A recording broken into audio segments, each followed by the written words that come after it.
It's March, which to me is a good month to watch movies, so with that, we are back with the 5 films you should watch this month series. As you can tell from everything behind me, I am a huge comic book superhero nerd. I love everything comic books and superheroes. With how much they've taken over pop culture and the film industry specifically, I thought it would be interesting to look at superhero films, but specifically ones that do not come from comic books. So for March, I'm going to give you 5 films you should watch this month about superheroes, but that do not come from comic books. I'm Josh from Just Mash. Let's figure it out.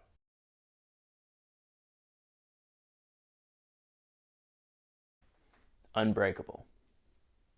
Unbreakable is a 2000 film directed by M. Night Shyamalan, starring Bruce Willis and Samuel L. Jackson. Now, it's a Shyamalan film. You know what that means. There's twists and turns and spoilers. So because of that, I won't get too deep into the plot details on this one. But know that it's an interesting ride, and it is a very subversive take on comic book movies. It's a bit more of a numb and quiet experience than you would expect from a superhero type film, but Shyamalan really pays respect to comic books and the superhero genre with this film while putting his own take on the matter. Shyamalan really analyzes what a superhero or supervillain would be in today's times and the real life with superpowers and all that sort of stuff. He examines kind of what the expectations of those types of roles would bring upon people in society. Because of that, things are handled maybe a bit more realistically or maybe a bit more anticlimactically than you would expect in a superhero film, but Shyamalan handles this with grace. There are 2 more films in the Unbreakable series, being Split and Glass, and those I like to varying degrees, but Unbreakable was a great foundation for this universe and for what Shyamalan's take on superheroes could be.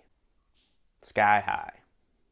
Sky High is a 2004 film directed by Mike Mitchell, starring Kurt Russell, Kelly Preston, Michael Angarano, Daniel Panabaker, Mary Elizabeth Winstead, Bruce Campbell, and Linda Carter. Sky High is about a superpowered high school that teaches kids with superpowers how to be a superhero or a sidekick.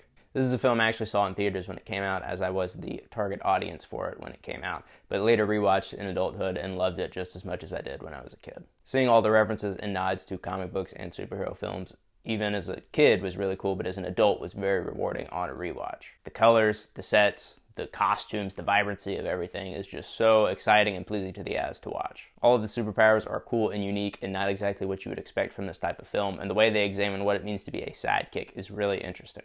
In the halls of Disney films, both animated and live action, Sky High is, to me, one of the most underappreciated films and one that is most ripe for a sequel or reboot or comic book series or TV show or pretty much anything within the universe. It's a very goofy concept, but everybody in this film is so committed to the bit that it works and makes you take it very seriously. Kurt Russell especially is great in this film, along with Bruce Campbell and Kelly Preston. Like I said earlier, I was the target audience for it when it came out, being a young kid. But I really do think that this is a film that could be enjoyed by anyone of any ages, whether you appreciate comic book films or you think they're stupid. Push. Push is a 2009 film directed by Paul McGugan, starring Chris Evans, Dakota Fanning, Camilla Bell, and Djimon Hounsou.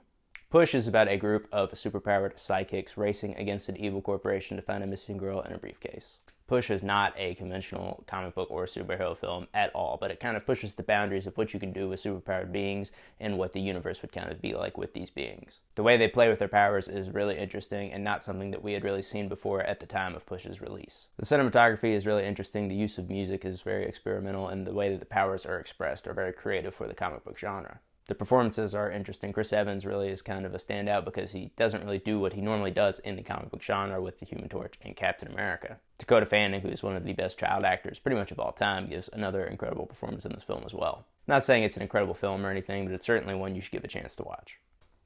Chronicle. Chronicle is a 2012 film directed by Josh Trank, starring Alex Russell, Michael B. Jordan, and Dane DeHaan.